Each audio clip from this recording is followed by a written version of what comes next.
साबिक़ वज़ीर आज़म डॉक्टर मनमोहन सिंह ने वज़ीर आज़म नरेंद्र मोदी पर शदीद तनक़ीद करते हुए कहा है कि उनकी हुकूमत कम फ़हम, तफ़रक़ा आमेज़ और मुतकब्बिराना है, जिसकी वजह से हिंदुस्तान की मईशत गिर रही है और बेरोज़गारी, महंगाई बढ़ रही है।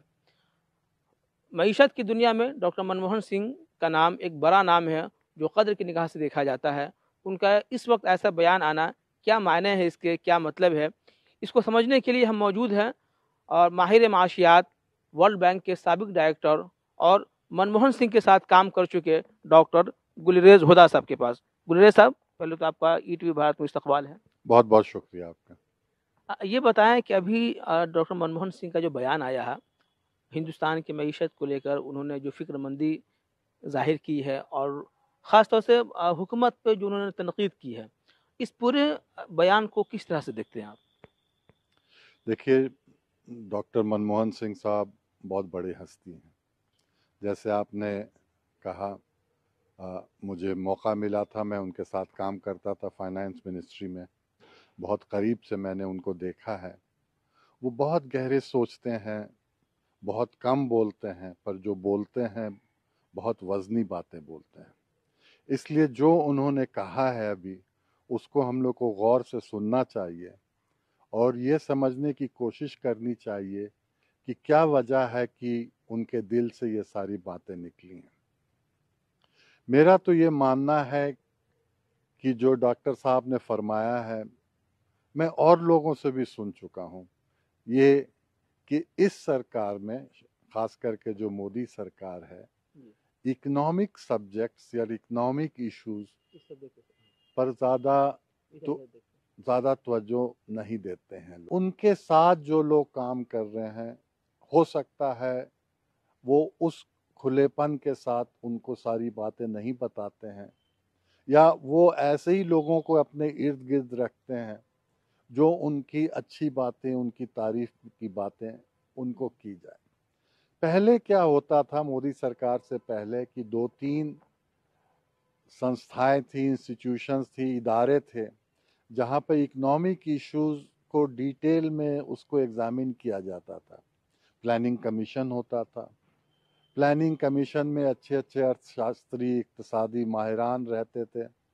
वो लोग बताते थे, एडवाइस देते थे कि कैसे क्या हो रहा है, क्या नहीं हो रहा है। वो ख़त्म हो गया है, उसकी जगह नीति आयोग आ गया है। नीति आयोग का जो रोल रहा है, बहुत सारे सवालिया निशान हैं। क्या उनमें ये माहिरत है कि वो सही मशवरा दे पाएँ, या सही मौज़ों पे, सही सब्जेक्ट्स पे वो मशवरा दे पाएँ। तो इन सब के चलते हम लोग को मानना पड़ेगा कि डॉक्टर साहब ने जो बताई है कि इन लोग इकोनॉमिक इश्यूज पे नासमझ हैं, इसमें बहुत दम है। और अगर हम लोग को मुल्क को सही रास्ते पे ले जाना है, तो इस कमी को दूर करने की बहुत सख्त ज़रूरत है। अच्छा डॉक्टर साहब, जब से मनमोहन सिंह जी का बयान आया है, उन्होंने तनक़ीद की है, चाहे वो सही मायनों में तनक़ीद की हो, ऐसा देखा जा रहा है कि बीजेपी की तरफ से उन पे चौतरफा हमला हो रहा है उनके इस बयान पे। ये तो बीजेपी वालों की खसलत है कि कोई भी आपको सच कहे तो पर्सनल अटैक पे ये चले जाते हैं। ये जो मुद्दा उठाते हैं उस पे नहीं जवाब देके आपको कहेंगे कि आप अनपढ़ हैं।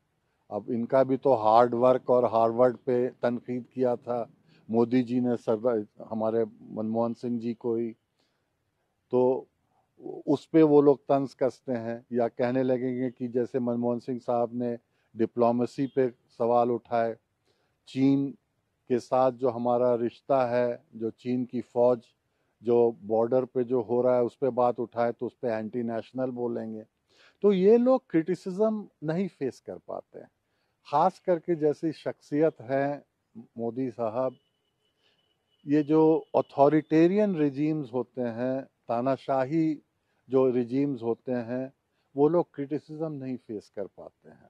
जब मोदी हुकूमत जब इक़्तिदार में आई, तो उन्होंने जो एक नारा दिया था कि हाँ, हम 2 करोड़ नौकरी देंगे, बेरोज़गारी को ख़त्म करेंगे, वो चीज़ें क्या आपको लगता है कि उस सिमत में सरकार चल रही है? और दूसरी बात कि क्या आवाम भी उन चीज़ों को याद रखी है या भूल चुकी है? देखिए, 2 करोड़ नौकरी देने के जगह पे तो नौकरियां गंवा रही है ये सरकार। रोज आदमी खबर सुनता है कि इस महीने 30 लाख नौकरियां चली गई, 40 लाख नौकरियां चली गई। ये सही है कि कोरोना के ज़माने में बहुत सारी नौकरियां गई, पर ये जो गिरावट हमारे इकोनॉमी में आई है, ये सिर्फ कोरोना के वक्त से नहीं शुरू हुआ, ये 2016 से शुरू हो गया था। जो ग्रोथ रेट था इकोनॉमी का, वो 3% जाके पहुंच गया था, और उसके बाद नोटबंदी हुआ, जीएसटी सही से नहीं चला, तो नौकरियां कम हो रही हैं, बेरोजगारी बहुत बढ़ गई है। अब बीजेपी वाले सोचते हैं कि जो हमने हिंदू मुस्लिम का मुद्दा उठा रखा है, जो भटकाने की सारी बातें करते हैं, जो नौजवान हैं, इनकी जहन उधर से हट के ये हिंदू मुस्लिम मुद्दे जैसे पे आके आ जाएंगे, तो मेरा मानना है कि ये ज़्यादा दिन नहीं चला पाएंगे, क्योंकि नौकरियां नहीं है, बेरोजगारी नहीं है, ये हकीकत है।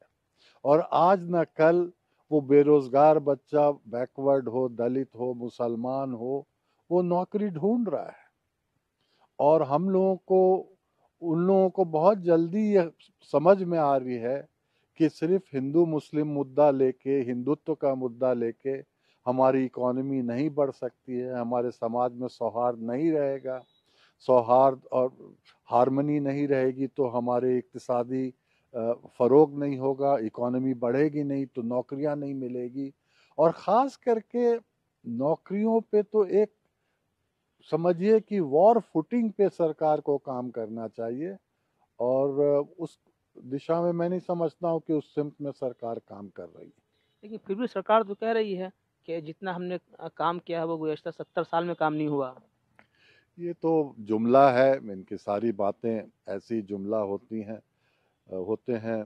70 साल में बहुत काम हुआ है, इनके पास भी 7 साल आ गया है। 70 साल में आप अगर देखिए, लिटरेसी रेट इंडिया में 2% होती थी या 4% होती थी, अब जाके 70% हो गई है, और सारे इदारे बने हैं, बहुत सारा काम हुआ है इसमें। ये तो ऐसी फजूल की बातें हैं। अब तो सवाल सीधे ज़ात पे, धर्म पे, मज़हब पे, हिंदू पे, मुसलमान पे, हिंदुस्तान पे, पाकिस्तान पे सवाल हो रहा हो, इसी में लोगों को उलझा के रखा गया। इसमें दो अहम खामियां या कमी है जिसकी वजह से नहीं उठ रहा है। एक तो है कि जो लोग ये आवाज़ उठाते भी हैं, वो कहाँ उठाते हैं? पार्लियामेंट में उठाते हैं, या मीडिया में उठाते हैं, या सड़क पे उठाते हैं। पार्लियामेंट के सेशंस कम हो गए हैं, पार्लियामेंट को कंडक्ट करने का तरीका बदल गया है, लोगों को मौका नहीं मिल रहा है। दूसरा है, मीडिया का एक रोल बहुत अहम होता था कि जब भी तनकीद होती थी, आलोचना होती थी सरकार की, तो मीडिया वाले खुद अपने तरफ से या किसी और के कोटेशन को लेके आगे बढ़ते थे। 99% या 95% मीडिया अब ये नहीं करती है। अब किस वजह से नहीं करती है वो आप लोग बेहतर जानते हैं हमसे, मैं उस पर क्या करूं। बाकी रहा सिर्फ सड़क पे, तो सड़क पे वही पॉलिटिकल पार्टीज आ सकती हैं जो कार्डर बेस्ड पार्टीज होती हैं। तो जो हमारी मेन पार्टीज हैं, जैसे कांग्रेस पार्टी हो, या यहाँ राजद हो, या समाजवाद हो पार्टी हो यूपी में, ये सब इलेक्ट्रल पार्टी मैं समझता हूँ, इलेक्ट्रल पॉलिटिक्स में ज़्यादा महारत है। तो इलेक्शन टाइम में ये लोग मोबिलाइज करते हैं। इलेक्शन के बाहर मुझे नहीं लगता है कि इनके पास ऐसे कार्डर हैं जो इन सब बेसिक इश्यूज पे आके सरकार को तनकीद करे, उनका ऑपोजिशन करे। तो इन सबको सोचनी पड़ेगी, और ये जो एक ऑल्टरनेटिव आइडियोलॉजी है, इकोनॉमिक्स के फील्ड में हो, सोसाइटी के फील्ड में हो, डिप्लोमेसी के फील्ड में हो, पॉलिटिक्स के फील्ड में हो, ये ऑल्टरनेटिव आइडियोलॉजी हम लोग को लेके आना पड़ेगा। उसको सही तरीके मायने में उसको विस्तार से डिस्क्राइब करना पड़ेगा, और लोगों के बीच में जाके समझाना पड़ेगा।